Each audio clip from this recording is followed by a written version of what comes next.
আছো? আজকে মিডের আগে আমাদের শেষ ক্লাস। আজকে আমরা মূলত আহ, আমাদের যেটা রিলায়েবল ডেটা ট্রান্সফার প্রোটোকল যেটা আমরা পড়তেছিলাম সেটার কনক্লুশন টানবো, এবং মিডের পরে গিয়ে আমরা প্র্যাকটিক্যাল যে প্রোটোকল গুলি আছে, transmission control protocol, UDP protocol, user datagram protocol, সেগুলি নিয়ে আমরা আলোচনা করব। তো তোমাদের নিশ্চয়ই মনে আছে গতদিন আমরা আলোচনা করতেছিলাম গো ব্যাক এন। এই গো ব্যাক এন এর যে রিসিভার এবং সেন্ডার, তারা হলো পাইপ লাইনিং কনসেপ্ট ব্যবহার করে, এবং আমরা আলোচনা করতেছিলাম যে পাইপ লাইনিং কনসেপ্ট মূলত হলো একটা উইন্ডো ব্যবহার করবে সেন্ডার, এবং সেই উইন্ডো থেকে একটা একটা করে প্যাকেট সে পাঠাতে থাকবে। এরকম একটা উইন্ডো থেকে পরপর অনেকগুলি প্যাকেট পাঠাইতে থাকবে। এই প্যাকেটের যদি অ্যাকনলেজমেন্ট চলে আসে তাহলে উইন্ডোর সাইজটা রাইটে শিফট করবে। দ্যাট মিনস উইন্ডো সাইজ হয়ে যাবে তখন এখান থেকে এই পর্যন্ত। আবার যদি এরকম দুইটা তিনটা বা চারটা পাঁচটা প্যাকেটের অ্যাকনলেজমেন্ট রিসিভারের কাছ থেকে সে পেয়ে যায়, এরকম একটা একটা করে পাবে, একটা একটা করে সে উইন্ডোর সাইজটা ডানে নিয়ে যাবে। এই উইন্ডোটা হবে হলো অলওয়েজ ফিক্সড। এই উইন্ডোটা হবে হলো অলওয়েজ ফিক্সড এবং এই অনুযায়ী যাবে। যেটা হলো বেসিক, যেটা গো ব্যাক এন এবং সিলেক্টিভ রিপিট প্রোটোকল। মূলত গো ব্যাক এন এবং সিলেক্টিভ রিপিট প্রোটোকলের যেটা পার্থক্য, এখানে পাইপলাইনিং করলে কি অ্যাডভান্টেজ পাওয়া যায় সেটা আমরা দেখছিলাম। এই দুইটার মধ্যে মূল যেটা পার্থক্য সেটা হলো ইরর ঘটলে কিভাবে হ্যান্ডেল করবে। আদারওয়াইজ দুইটার মূল প্রিন্সিপল সেম। একটা উইন্ডো সাইজ থাকবে, এই উইন্ডো সাইজটা হলো শুরু হবে হলো লাস্ট আনঅ্যাকনলেজমেন্ট প্যাকেট, আর হলো শেষ হবে হলো very recently send packet or yet two be send packet. সেইখানে গিয়ে হলো শেষ হবে। এখানে দেখো সুন্দর একটা এক্সাম্পল দেওয়া আছে। এই গ্রিন প্যাকেট গুলির অ্যাকনলেজমেন্ট অলরেডি চলে এসেছে, ইয়েলো প্যাকেট গুলি অলরেডি সেন্ড করা হয়েছে কিন্তু এখনো অ্যাকনলেজমেন্ট আসে নাই। আর ওই ব্লু প্যাকেট গুলি yet two be send, send এর জন্য রেডি কিন্তু সেন্ড চলছে। এটা সেন্ড চলছে, এটা এখন সেন্ড চলছে, এটা শেষ হয়ে গেলে তারপর এটা সেন্ড করবে, তারপর এটা সেন্ড করবে, পরপর পরপর এই ব্লু পর্যন্ত সেন্ড করবে। ব্লুতে গিয়ে কেন শেষ হবে? উইন্ডোর শুরু হলো এখানে, উইন্ডোর শেষ হলো এইখানে। তো উইন্ডো যদি এইটার অ্যাকনলেজমেন্ট এখন পেয়ে যায়, এটার অ্যাকনলেজমেন্ট পেয়ে যায়, তাহলে উইন্ডো তখন হয়ে যাবে এখান থেকে এই পর্যন্ত, এই পর্যন্ত হয়ে যাবে তখন হলো উইন্ডো। এইভাবে করে উইন্ডো চলমান থাকবে এবং প্যাকেট রিসিভ চলবে। এখন পার্থক্য যেখানে, সেখানে হলো ইরর হ্যান্ডলিং। গতদিন আমরা একটা জিনিস পড়ছিলাম, সেটা হলো কিউমুলেটিভ অ্যাকনলেজমেন্ট। আমরা বলছিলাম যে যতগুলি প্যাকেট পাবে তার অনেকগুলির জন্য একসাথে সে হলো অ্যাকনলেজমেন্ট পাঠাবে। এরকম লাস্ট নন কারেক্টলি রিসিভড প্যাকেট যতগুলি আছে সবগুলির জন্য একটা অ্যাকনলেজমেন্ট পাঠানোর নাম হলো কিউমুলেটিভ অ্যাকনলেজমেন্ট। একইভাবে সেন্ডার যে কয়টা প্যাকেটের জন্য অ্যাকনলেজমেন্ট পাইলো, সেই কয়টা প্যাকেট পর্যন্ত একসাথে সে উইন্ডোটাকে ডানে নিয়ে চলে যাবে। এইভাবে করে সে সেন্ডারও মেনটেন করবে। আর সবগুলি প্যাকেটের জন্য সে টাইম আউট মেনটেন করবে বা টাইমার মেনটেন করবে হলো একটাই মাত্র টাইমার মেনটেন করবে। এবং এই in order packet reception, delivery ইত্যাদির জন্য সে রিসিভার থেকে, বাফার থেকে যেটা অ্যাপ্লিকেশন লেয়ারের কাছে পাঠাবে, সেই সময় সে এই অর্ডারটা মেনটেন। গো ব্যাক ইন এর ক্ষেত্রে একটাই পার্থক্য, সেটা হলো কোনো প্যাকেট যদি ইরর হয় তাহলে ওই প্যাকেট থেকে শুরু করে আবার ওই উইন্ডোর মধ্যে যতগুলি প্যাকেট আছে সবগুলি সে রিট্রান্সমিট করবে। এটা হলো গো ব্যাক ইন। আর হলো এই যে এখানে দেখো খুব সুন্দর এক্সাম্পল দেওয়া আছে। এভাবে সে প্যাকেট পাঠাইতেছে, 1 2 শূন্য থেকে শুরু করছে, 0 1 2 নাম্বার প্যাকেটটা লস হয়েছে। লস হওয়ার সঙ্গে সঙ্গে সে ডিটেক্ট করতে পারবে। কিভাবে ডিটেক্ট করতে পারবে? দ্বিতীয় প্যাকেট পাইলেও অ্যাকনলেজমেন্ট বলবে যে 1 নাম্বার প্যাকেট পাইলেও সে বলবে 2 নাম্বার প্যাকেট পাঠাও। এই 3 নাম্বার প্যাকেট পাইলেও বলবে সে 2 নাম্বার প্যাকেট পাঠাও। আবার 4 নাম্বার পাইলেও সে বলবে 2 নাম্বার প্যাকেট পাঠাও। এই যে দেখো, প্রতিবার এক নাম্বার প্যাকেটের অ্যাকনলেজমেন্ট দিচ্ছে। এরকম পরপর যখন তিনবার অ্যাকনলেজমেন্ট চলে আসবে, তিনবার যখন অ্যাকনলেজমেন্ট চলে আসবে, তখন ডুপ্লিকেট হবে অথবা টাইম আউট হবে। যে ঘটনায় আগে ঘটুক না কেন, টাইম আউট হলে ওই যে প্যাকেট গুলি আছে 2 নাম্বার থেকে শুরু করে 3, 4, 5 সবগুলি আবার সে পাঠাবে। খেয়াল করে দেখো, গো ব্যাক এর যেটা সমালোচনা সেটা হলো এই 3টা প্যাকেট কিন্তু পাঠানোর দরকার ছিল না, 3, 4, 5, কারণ 3, 4, 5 অলরেডি রিসিভারের কাছে পৌঁছে গেছে। তো মানুষের বুদ্ধি বাড়ছে সময়ের ব্যবধানে। সবচেয়ে ভালো উপায়টা শুরুতেই মানুষ খুঁজে পায়নি, ধীরে ধীরে ধীরে ধীরে মানুষ খুঁজে পেয়েছে। পরবর্তীতে মানুষ চিন্তা করেছে, গবেষকরা চিন্তা করেছে যে এই 3টা প্যাকেট তো আসলে রিসিভারের কাছে গিয়েছিল বিধায়ী এই অ্যাকনলেজমেন্ট গুলি আসতেছিল, বারবার রিসিভার সেন্ডারকে বলতেছিল যে আমার প্যাকেটটা পাঠাও, প্যাকেটটা পাঠাও। তো সেই ক্ষেত্রে এই গো ব্যাকএন্ড এর মধ্যে এই ডুপ্লিকেট অ্যাকনলেজমেন্ট আসলে এটা কি করা হয়েছে, ইগনোর করা হয়েছে। কিন্তু এইখানে যে ঘটনাটা ঘটবে সেটি হলো এই প্যাকেট না পাঠিয়ে আমরা সিলেক্টিভ রিপিটের মধ্যে দেখব যে সে শুধুমাত্র ওই ইরোনিয়াস প্যাকেটটাই পাঠাবে, 2 নাম্বার প্যাকেটটাই পাঠাবে। এবং রিসিভার ইন্ডিভিজুয়ালি অ্যাকনলেজ করতেছে, তার উপরে ভিত্তি করে বাফারের ম্যানেজমেন্ট হবে আগের মতোই হবে, এবং আনঅ্যাক্ট প্যাকেট যেটা আছে সেই প্যাকেটের জন্য পাঠাবে। এই দেখো, এইখানে যে ঘটনাটা ঘটছে সেটি হলো, এটি হলো লাস্ট প্যাকেট যেটা পাঠানো হয়েছে, এবং এই সিকোয়েন্স নাম্বার অনুযায়ী পরপর পরপর ডানে যাচ্ছে। এখন এইখানে এই প্যাকেটটা হলো এখনো পর্যন্ত রিসিভ পাইনি, এবং রিসিভারের সাইজে এইটা পাইছে, এটা পাইছে, এটা পাইছে, কিন্তু এই প্যাকেটটা এখনো রিসিভার পাইনি। তাহলে না পাইলে সেটার জন্য সে এখন জানান দিবে। এই দেখো, 0, 1 পেয়ে গেছে, 2 নাম্বার পাইনি, তাহলে আবার 1 সে পাঠাবে, 1 নাম্বার সে পাঠাবে, 1 নাম্বার সে পাঠাবে, এই ঘটনা ঘটতে থাকে। এই এবং 1 নাম্বার, এই যে এইটা, এটা কি চাইলো, এই একই জিনিস 1 নাম্বার পৌঁছাইছে, সে এইটার অ্যাকনলেজমেন্ট দিচ্ছে। এবার 3 নাম্বার পৌঁছাইছে, এইটার অ্যাকনলেজমেন্ট দিচ্ছে, এবং এই অ্যাকনলেজমেন্ট গুলি সে কি করবে, স্টোর করে করে রাখবে। এবং টাইম আউট ঘটলে এখন সে কিন্তু শুধুমাত্র 2 নাম্বার প্যাকেট পাঠাবে, 3, 4, 5 পাঠাবে না, 2 নাম্বার পাঠাবে। তার সাথে 2 এর পরে পাইলে তখন সে 6, 7, 8 পাঠাবে। এই যে 2 নাম্বার পাই গেল, 2 নাম্বারের যদি অ্যাকনলেজমেন্ট আসে সাথে সাথে কিন্তু ডানে চলে গিয়ে সে 6, 7, 8 এগুলি সে পাঠাইতে পারবে। এইভাবে করে সে efficient sending of the data packet সে কি করতেছে, মেনটেন করতেছে। এখন একটা বিষয় আছে, সেটা হলো এই উইন্ডো সাইজের সাথে এই যে সিকোয়েন্স নাম্বার, এইটার একটা রিলেশনশিপ থাকে। সিকোয়েন্স নাম্বারের সাথে উইন্ডো সাইজের একটা রিলেশনশিপ থাকে। Sequence number should be half, window size should be half or less compared to the maximum number of packets that can be maintained by the sequence number. এখানে দেখো sequence number কি আছে, 0, 1, 3, 2, 3, তাহলে কয়টা আছে, 4টা। আর উইন্ডো সাইজ যদি 3 থাকে, এখানে একটা প্রবলেম আছে, সেটা হলো এই 3 নাম্বার প্যাকেট যদি লস হয়ে যায়, এইটা আসলো, এইটা আসলো, এখন আমি কি পাঠাইলাম, এটা যখন প্রথমটা যখন অ্যাকনলেজমেন্ট আসলো তখন উইন্ডো ডান পাশে নিলাম, 1, 2, 3 পাঠানোর পরে এখন আমি 3 নাম্বার প্যাকেটটা পাঠাই দিলাম, 0, 1, 2 পাঠানোর পরে 3 নাম্বার প্যাকেটটা পাঠাই। পরেরটার যখন অ্যাকনলেজমেন্ট আসলো তখন কিন্তু আমি আবার কি পাঠালাম, 0 নাম্বার প্যাকেটটা পাঠিয়ে দিলাম। প্রশ্ন হলো, এই যে প্যাকেট সে রিসিভ করলো, এইখানে এই যে 0 নাম্বার প্যাকেট, সিকোয়েন্স নাম্বার কত, 0, এই প্যাকেটটা সে পাইলো, তার কিন্তু কোনো প্রবলেম নাই এই এই জায়গায় যদি সিকোয়েন্স নাম্বার পায়।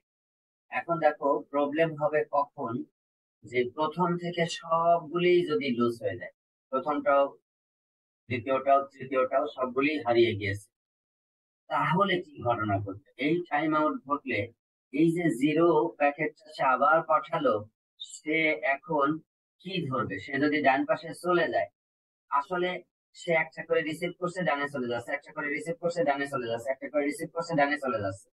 এখন রিসিভার মনে করতেছে এই সিকোয়েন্সের নাম্বারটা এখন আসছে এই 0 পাওয়ার পরে, কিন্তু সেন্ডার যে অ্যাকনলেজমেন্ট হারায় গেল, সেন্ডার তো আসলে প্রথম 0 নাম্বার প্যাকেটই পাঠাচ্ছে। সেন্ডার তো প্রথম 0 নাম্বার প্যাকেটই পাঠাচ্ছে, এই 0 নাম্বার প্যাকেটই পাঠাচ্ছে। সেন্ডার তো আর ডানে যায় নাই, কারণ অ্যাকনলেজমেন্ট তো সে পায় নাই। তাহলে রিসিভারের আন্ডারস্ট্যান্ডিং এর সাথে সেন্ডারের আন্ডারস্ট্যান্ডিং এর একটা ডিফারেন্স তৈরি হচ্ছে। এই ডিফারেন্সটা মিটিগেট করতে হলে ওই উইন্ডোর size should be less than or equal to half of the sequence size. Sequence size বলতে সিকোয়েন্স নাম্বার দিয়ে সর্বোচ্চ যতগুলি প্যাকেটকে আমরা রিপ্রেজেন্ট করব তার অর্ধেক বা তার চেয়ে ছোট হতে হবে, তাহলে এই প্রবলেম থেকে আমরা মুক্তি পেতে পারবো। এই জন্য সেন্ডার আর রিসিভারের মধ্যে পর্দা আছে, ওরা তো আর জানে না। সেন্ডার তার রিসিভারের বাফার দেখতে পাচ্ছে, আবার রিসিভার ও সেন্ডার কোন প্যাকেট পাঠাইতেছে, প্রথম 0 নাম্বারটা নাকি দ্বিতীয় 0 নাম্বারটা, এটা তো সে বুঝতে পারছে। পর্দা আছে মাঝখানে, একে অপরকে দেখতে পাচ্ছে না। এই কারণে আমার প্রোটোকলটা এমন ভাবে ইন্টেলিজেন্ট করতে হবে যেন ওই চোখে দেখবে না, কিন্তু আন্ডারস্ট্যান্ডিং এর মাধ্যমে তারা বুঝে নিবে যে রিসিভার কোন জায়গায় আছে এবং সেন্ডার অ্যাকচুয়ালি কোন জায়গায় আছে। তো এই রিলেশনশিপ একটা লাগবে। What relationship between sequence number size and the window size to avoid this problem? সেটা হলো less than or equal to the half of the sequence number, যে কথাটা একটু আগে আমি এইখানে ইনশিওর করেছি। তাহলে এটা কিন্তু একটা গুরুত্বপূর্ণ অবজারভেশন এবং এই জিনিস কিন্তু তোমাদের জানা থাকা লাগবে। এইখান থেকে শুরু করে বাকি যে অংশগুলি আছে এগুলি আমরা মিডের পরে পড়ব। এই পর্যন্তই আমাদের মিডের সিলেবাস শেষ। আমি প্রশ্ন সম্পর্কিত বেশ কতগুলি জিনিস তোমাদের সাথে শেয়ার করব। তার আগে আমি জানতে চাই তোমাদের কোনো প্রশ্ন আছে কিনা। গতদিন যখন আমি ক্লাস নেই তোমাদেরকে বলেছিলাম যে আজকের ক্লাসে আমি তোমাদের যে বাসায় তোমরা যে পড়তেছো তোমাদের কোথায় কি কি প্রবলেম আছে সেগুলি সম্পর্কে আমি একটু জানতে চাই। তো তোমাদের প্রশ্নগুলি আগে প্রথমে বলো, সেই প্রশ্নগুলি শোনার পরে উত্তর দেওয়ার পরে এরপরে মিড পরীক্ষার গতি প্রকৃতি কিরকম হবে, কি ধরনের জিনিস তোমাদের গুরুত্বের সাথে পড়তে হবে সেই বিষয়গুলি সম্পর্কে আমি একটা আলোকপাত করি। বলো। স্যার, রাউটারের একটা জিনিস আমি জানতে চাচ্ছিলাম। বলো। স্যার, আমরা তো জানি যে রাউটারে যখন অনেক বেশি ট্রাফিক চলে আসে তখন ওটার বাফার স্পেসে হচ্ছে স্যার ওভারফ্লো হয়। তো স্যার, রাইট। রাউটার কি কোনোভাবে এটাকে আগে ডিটেক্ট করতে পারে যে এই পরের স্টেটে হচ্ছে আমার এটা ওভারফ্লো হতে পারে, আমি কিছু প্যাকেট হচ্ছে আমার নিয়ারেস্ট অন্য কোনো রাউটার যেখানে ট্রাফিক কম ওখানে আমি ফরওয়ার্ড করে দিই, এটা কি পসিবল স্যার? এটা ইম্পসিবল না, কিন্তু বিষয় যেটা সেটা হলো একজন রাউটার যে রিসিভ করতেছে, তুমি যেখানে পাঠাচ্ছ সেখানে তোমার কন্ট্রোল আছে, ঠিক আছে? যেখানে তুমি ডেটা পাঠাচ্ছ সেখানে তোমার কন্ট্রোল আছে, কিন্তু যাদের কাছ থেকে তুমি রিসিভ করতেছো তারা কিন্তু তাদের চিন্তা অনুযায়ী সে তোমাকে ডেটা পাঠাচ্ছে। হ্যাঁ, এটা একটা বিষয়। কাজেই এইটা প্রথম দিকে এটা একটা ভালো প্রশ্ন করেছো, এর সাথে ইতিহাস জড়িত আছে, ডেভেলপমেন্ট হিস্টোরি এর সাথে জড়িত আছে।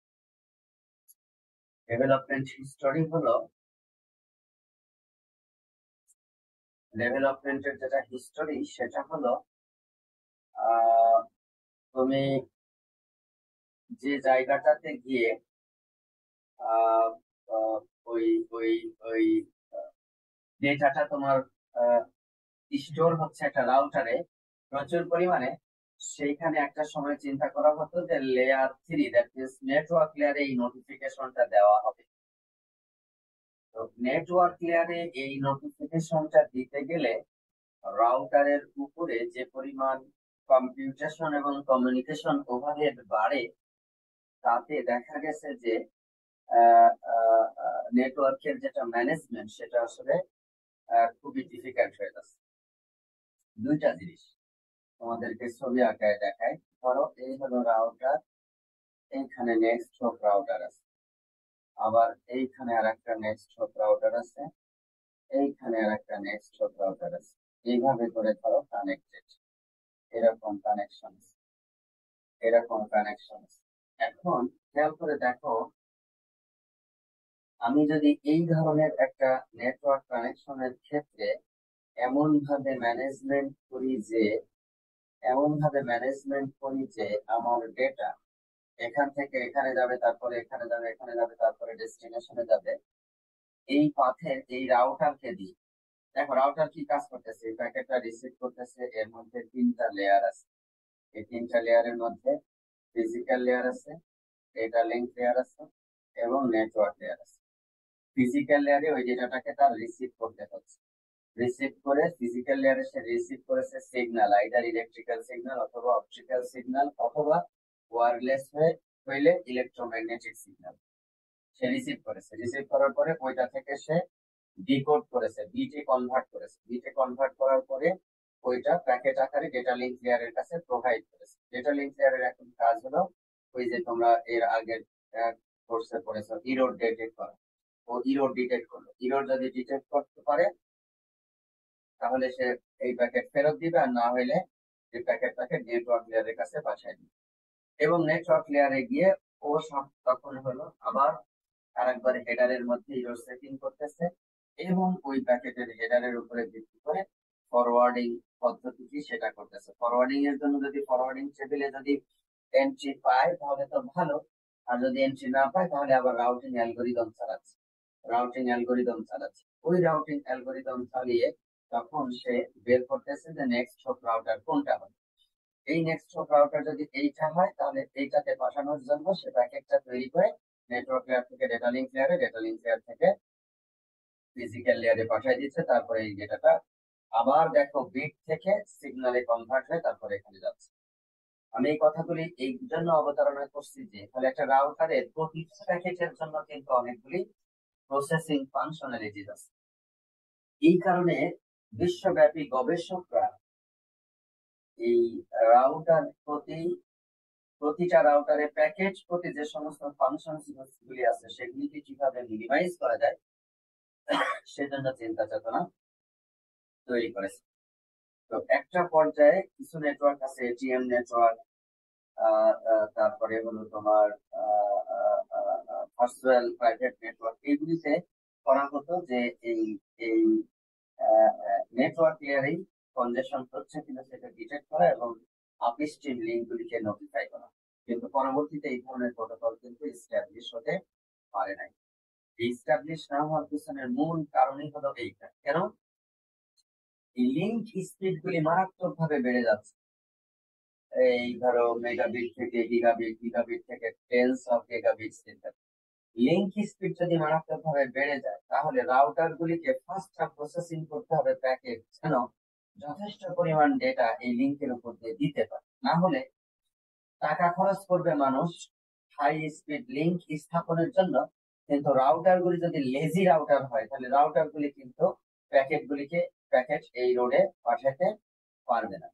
ঠিক এটা অ্যানালোগাস এরকম, যে এরকম যদি হয় যে কমিউনিকেশন মিনিস্টার ওবায়দুল কাদের সারা দেশ ব্যাপী অনেক ভালো ভালো রাস্তা তৈরি করে রেখেছে, প্রচুর প্রশস্ত, কিন্তু সেই রাস্তায় যথেষ্ট পরিমাণ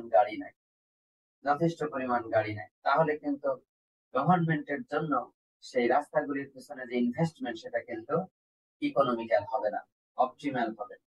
ঠিক ওরকম নেটওয়ার্কে যদি আমি ভেরি হাই স্পিড লিঙ্ক দিয়ে রাখি, কিন্তু যদি সেই লিঙ্কের উপর দিয়ে যথেষ্ট পরিমাণ ডেটা রাউটার গুলি প্রসেস করে পার ইউনিট টাইমে পাঠাইতে না পারে, তাহলে কিন্তু এই লিঙ্ক গুলির ইউটিলাইজেশন ভালো হবে না।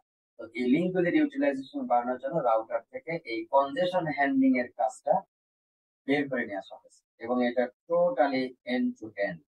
আমরা তো ইতিমধ্যে বেশ কিছু পড়লাম, এখানে এই মাল্টিপ্লেক্সিং করেছি, ডিমাল্টিপ্লেক্সিং করেছি, গুরুত্বপূর্ণ ইউডিপি কিভাবে মাল্টিপ্লেক্সিং করে এবং টিসিপি কিভাবে মাল্টিপ্লেক্সিং করে সেগুলি আমরা করেছি।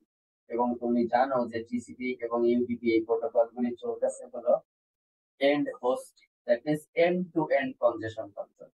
আমি যার কাছে পাঠাচ্ছি সে আর আমার মধ্যে যে কমিউনিকেশন হচ্ছে এইটা দিয়ে কনজেশন কন্ট্রোল করতেছে। মাঝখানে যে সমস্ত রাউটার, গেটওয়ে, সুইচ পার হয়ে যাচ্ছে ওরা কনজেশন এক্সপেরিয়েন্স করতেছে, এবং কনজেশনের কারণে প্যাকেট লস হচ্ছে বা প্যাকেট দেরিতে যাচ্ছে, সেটা আমরা শেষ জায়গায় গিয়ে ধরতে পারতেছি, বুঝতে পারতেছি, কিন্তু সেই সেই সেই সিচুয়েশনটা আসলে এখানে হচ্ছে না। এই জায়গাটা আমার মনে হয় একটা ইম্পর্টেন্ট পয়েন্ট, যেটি হলো আমরা আহ, এই কোশ্চেনটার আনসার আরো ভালোভাবে বুঝবো যখন আমরা এই কানেকশন ওরিয়েন্টেড ট্রান্সপোর্ট টিসিপি সম্পর্কে আরো বিস্তারিত পড়বো। তুমি যেটা প্রশ্ন করেছো সেটা খুবই রিলেভেন্ট। ওই জিনিস যদি নেটওয়ার্ক লেয়ারে করা হতো তাহলে নেটওয়ার্ক লেয়ারের রাউটার গুলির উপরে আরেকবার প্রেসার বা কনজেশন ম্যানেজ, সেইটা ওই জন্য রাউটার গুলির উপরে দায়িত্ব না দিয়ে এন্ড টু এন্ড হোস্টের উপরে রাখা হয়েছে। তবে ডেফিনেটলি এক্সপ্লিসিট কনজেশন নোটিফিকেশন নামে একটা বিট, এইটা ব্যবহার করা হয়েছে অনেক জায়গায়, তুমি যেটা ধারণা করেছো এক্সপ্লিসিট কনজেশন নোটিফিকেশন ইসিএন বিট, যে বিট দিয়ে এই আগের রাউটার গুলিকে বলা যায় যে আমি কনজেস্টেড, সো দ্যাট আগের রাউটার গুলি অ্যাওয়ার হয়ে যাবে। ও যদি কনজেস্টেড হয় তাহলে এক্সপ্লিসিট কনজেশন নোটিফিকেশন বিট ও এটাকে পাঠাবে, এটাকে পাঠাবে, এটাকে এরা বুঝবে যে এইটা দিয়ে যাওয়া যাবে না, তাহলে এই রাস্তা দিয়ে যেন ডেস্টিনেশনে যাওয়া যায়, অথবা এই রাস্তা দিয়ে যেন ডেস্টিনেশনে যাওয়া যায়, সেই চিন্তা সে। তো এরকম চিন্তা মানুষ করেছিল এবং সেটা বেশ কিছু সময় ইন্টারনেটে চালুও ছিল, বাট রাইট এট দ্য মোমেন্টে এটি করা হচ্ছে না। এবং আমরা যখন সফটওয়্যার ডিফাইন্ড নেটওয়ার্কিং করব তখন দেখবা এই ফিজিক্যাল ডেটা লিঙ্ক নেটওয়ার্ক লেয়ারের অনেক কাজ এই রাউটারেও এখন আর করা হচ্ছে না। এই রাউটারে না করে উপরে ক্লাউড এজ, ক্লাউড ডেটা সেন্টারে এই কাজগুলি করা হচ্ছে, যেখানে নেটওয়ার্ক ফাংশন গুলি হলো এক্সিকিউটেড হচ্ছে। So that is fundamentally important and will be utilized for the betterment of the uh, network performance. Muntasir ধরতে পেরেছ? জি স্যার। আর কোন প্রশ্ন কারো?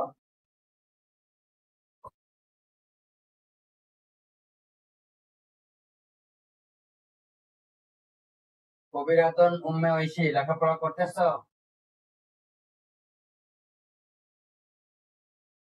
ক্লাসে আছো নাকি জয়েন দিয়ে ঘুমাচ্ছ? কবিরাতন উম্মে ঐশী, মাই গুডনেস, এটারে কিন্তু অ্যাবসেন্ট দিয়ে দিব আমি আজকে। হ্যাঁ, কেয়ামণি আছো? কেয়ামণি জি স্যার, আছি আমি। ভালো আছো?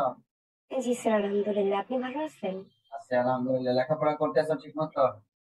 জি স্যার, বাট ওই লাস্ট টাইম ইউনিভার্সিটি যাওয়ার সময় একটু মিস করি, পরে রেকর্ড দেখা লাগে। ক্লাস মিস করো না, কি করতেছো এটা আমি জিজ্ঞাসা করিনি। আমি জিজ্ঞাসা করতেছি এই যে আড়াইটা চ্যাপ্টার পড়লাম, 2 চ্যাপ্টার ফুল আর 3 নাম্বার চ্যাপ্টারের অর্ধেকের চেয়ে একটু কম, এই অংশগুলি তুমি পুরোপুরি বুঝেছো কিনা, কোনো টপিকে তোমার কোনো সমস্যা আছে কিনা? না স্যার, সেরকম প্রবলেম নাই। প্রবলেম থাকলে এটা জিজ্ঞাসা করবা, বলবা, না হলে কিন্তু তোমাদের এই সমস্যাগুলি কিন্তু থাকতেই থাকবে। আগামীকালকে আমি ডিপার্টমেন্টে থাকবো দুপুরের পরে বি বিল্ডিং এর 521 নম্বর রুমে। যদি তোমাদের কোনো সমস্যা হয় ওখানে আসো দুপুরের পর পরে, আচ্ছা, ঠিক ঠিক আছে। আছে? জি 2টা স্যার। 2:30টার দিকে যে জি কেউ, যে কেউ। আহসানুল হক শাকিল আছো? জি স্যার, আসসালামু আলাইকুম স্যার। ইসলাম ভালো আছো?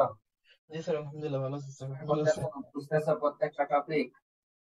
স্যার, ক্লাসে তো স্যার বুঝতেছি, তবে স্যার কিছু কিছু না, বেশ অনেকগুলো টপিকই এখন আমার নিজে আলাদা করে পড়া হয়নি।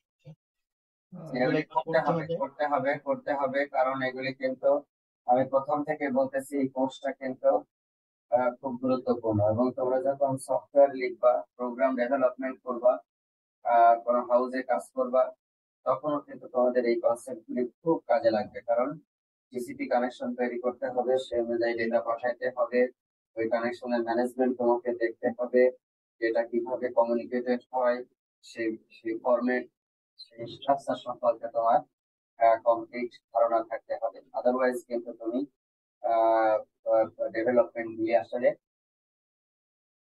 ইফিসিয়েন্টলি করতে পারবা না। এই জন্য এই জিনিসগুলি খুব গুরুত্বপূর্ণ। খুব গুরুত্বপূর্ণ। ফখরুল হোসেন, আসো? আসসালামু আলাইকুম স্যার। আচ্ছা স্যার। প্রত্যেকটা টপিক বুঝতেছো তো? তোমরা প্রশ্ন করতেছো না যেহেতু এখন আমাকেই প্রশ্ন করতে হবে আর কি করা। স্যার পড়তেছি স্যার, মানে অনেকগুলো টপিক স্যার এখনো স্যার পড়া হয়নি আর কি। আচ্ছা, স্যার একটা কোশ্চেন ছিল বলো। স্যার, মানে ম্যাথ স্যার মানে কত মার্কস থাকতে পারে এক্সামে? ম্যাথ করতে হবে, কত মার্ক থাকবে এক্স্যাক্টলি আমি বলে দেবো না। ম্যাথ কিছু মার্ক থাকবে, কিছু মার্ক থাকবে, স্যার। কিছু মার্ক থাকবে, ঠিক আছে? Math important. জি স্যার। এখন যে বিষয়টা সেটা হলো আহ, তোমরা আমার শেয়ারিং দেখতে পাচ্ছ? জি স্যার। শেয়ারিং এ কি দেখতে পাচ্ছ? স্যার চ্যাপ্টার 3 চ্যাপ্টার 3 এর স্লাইড, তাই তো? জি স্যার। আচ্ছা, এখন আমি যে জিনিসটা তোমাদের সাথে আলোচনা করব সেটা হলো এই আমরা যে দুইটা চ্যাপ্টার পড়েছি, এই দুইটা চ্যাপ্টারের প্রত্যেকটা টপিকই কিন্তু তোমরা খুব ভালোভাবে পড়বা। বিশেষ করে তোমার চ্যাপ্টার 2 এর যে ইম্পর্টেন্ট টপিক গুলি তুমি পড়েছো এবং চ্যাপ্টার 3 চ্যাপ্টার 1 এর কোন কোন টপিক গুলি ইম্পর্টেন্ট সেগুলি বেছে বেছে পড়বা।